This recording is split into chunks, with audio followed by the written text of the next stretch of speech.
So for people that don't know you, tell us a little bit about yourself and what inspired you to step onto the bodybuilding stage. My name is Deshawn. I was initially born and raised in Utah. I've been out here on the East Coast and started in North Carolina, came out to Virginia for about 12, been here about half my life now.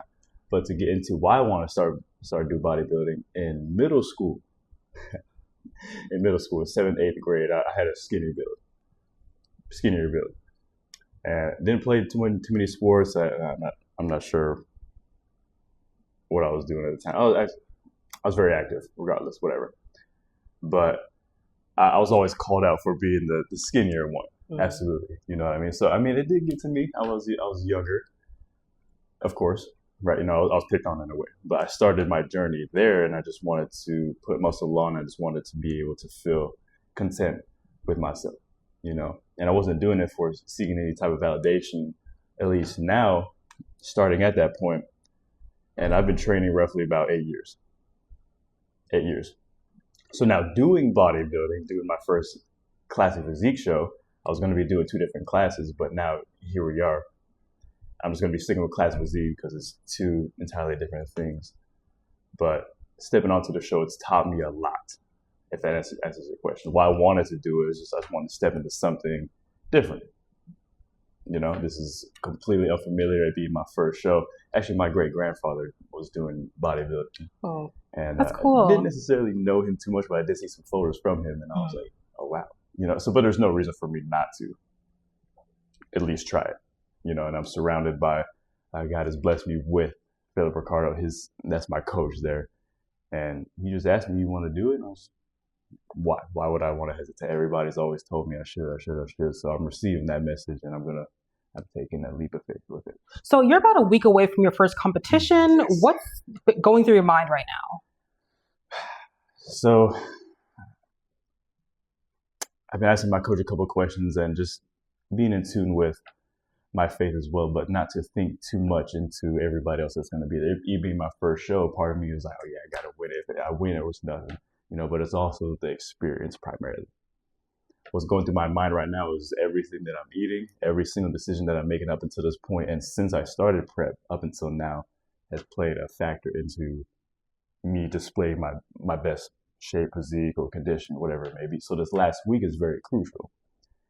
The way that he's detailed the plans out, as far as nutrition and the training style, just taking it easy, whether it be cardio and other things that I just listed, they have to be on point. And so this is like, all this can compound in a good way for me or against me, you know? So yeah, not to be perfect, but if you do follow these things and you are in control of yourself and disciplined in these things and you're consistent with it, then you get to reap all the things that you are doing in a positive way, because It's the same thing. If you stack negative things against yourself, they're going to compound against you, and vice versa. You know, so just sticking with the plan and listening to somebody that's actually done it in their lifetime already for years and years and years. I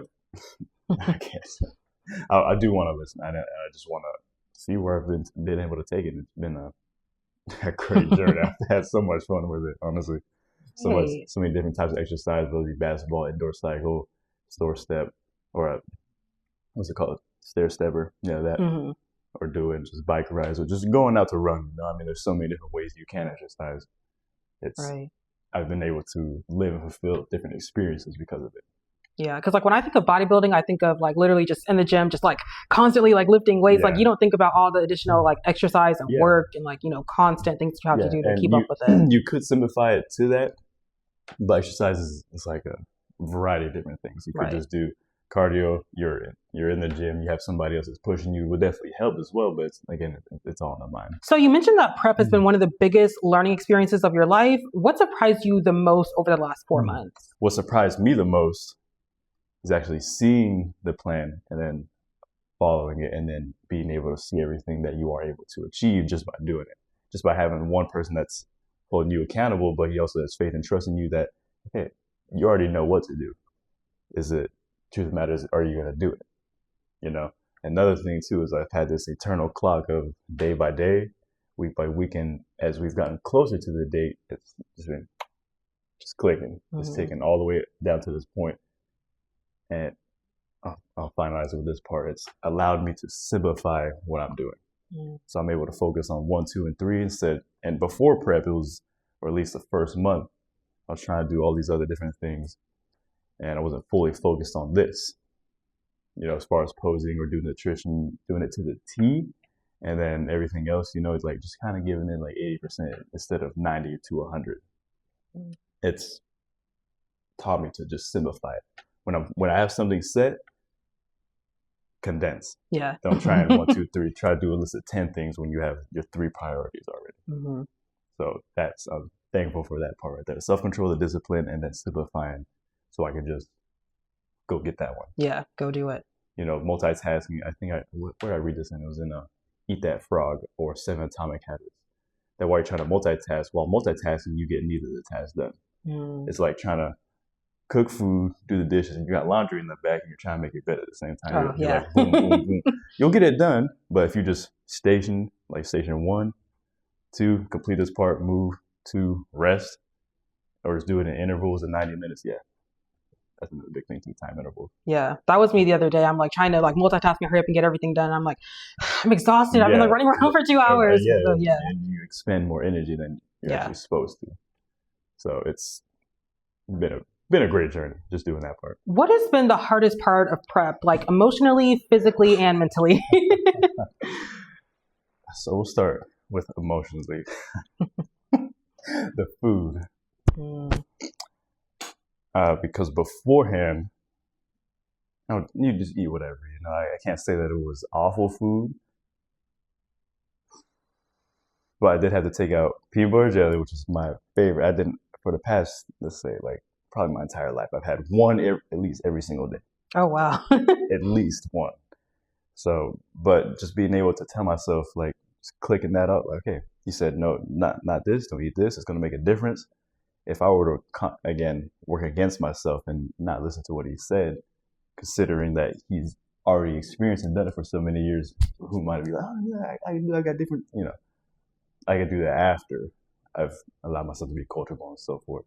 Right. Spiritually, it's the discipline and the self-control, just to be like, okay, I have this today, that's it. Other things are going to try and come in and people are going to ask me questions and whatever it may be, or trying to invite me to do this and that. This is what I have said. That sounds fun, but I'm going to go do this. I have an opportunity to go do this. I don't feel obligated to. I want to, Right. Like you said, emotionally, spiritually, and physically. I'll bring it down to the physical parts. It's in the mind.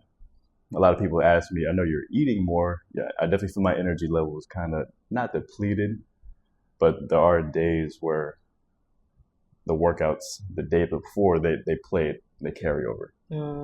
So I'm feeling a little bit less energy or whatever, maybe. Some workouts are more intense, some are quicker. You can't get in your mind about that. Like, okay, I had a great workout yesterday. Now you're gonna expect yourself to go in and do it again. No, you have to be able to mature in the gym while doing this too. That yesterday was a hard, difficult day, or I didn't sleep as well, or I didn't stretch as much, or I didn't do my cardio. All these small little things are gonna play a factor. I didn't do a cold shower. I didn't do a self stretch. I didn't do a breathing exercise. I didn't stop and pray for a minute. All these things are gonna play a big deal, So, but it's about how you end the game. It's how you finish the game, not how you started. Have there been any moments where you questioned whether or not you could finish, and what helped push you through? Oh yeah, my faith, and definitely the accountability with my coach as well, and other people. Me telling people openly that I'm doing this, and they come back and ask me, and then I see the progress, and also feeling it in my day to day, what I am able to complete on a day to day. That's very important too. That's what's been able to keep me above water. There's been some days where I'm like, I do my workout, I don't want to do the cardio, or I'm driving back home like, there go Popeye. just small things like that, but you have to remind yourself, like, that little thing, it's not going to ruin you entirely, but what is it to me? Right. What is it to me, So just being faithful and just being able to have self-control, because if I were to, say, fall to that temptation, then I'm going to ponder on it. And you don't want the enemy to be like, look what you did, this and that, because, again, that's for another conversation. Your discernment is supposed to be strong. You keep yourself above water. I've learned a lot about myself and the limits that you can push past just by focusing on a few things instead of trying to reach out wide and do all these other things. So and simultaneously, it's just not going to work. Right. You know, I can't do cardio and work out at the same time, or burn 1,500 calories and then eat. It's just, you got to simplify it. Exactly. You got to simplify it. Put it on paper, put a verse on it, and then just go with it. And just have faith that if I continue to do so, out of my 7 days in my 1 week or 30 days in my 1 month, that even if 2 or 3 of those days are considerably lower energy or I label them bad, I did not have a bad month, bad day, bad week. Right.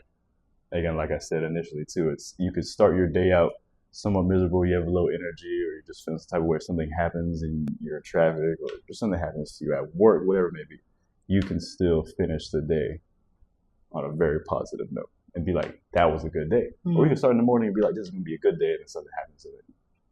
You know. But it's all gonna start here. Definitely.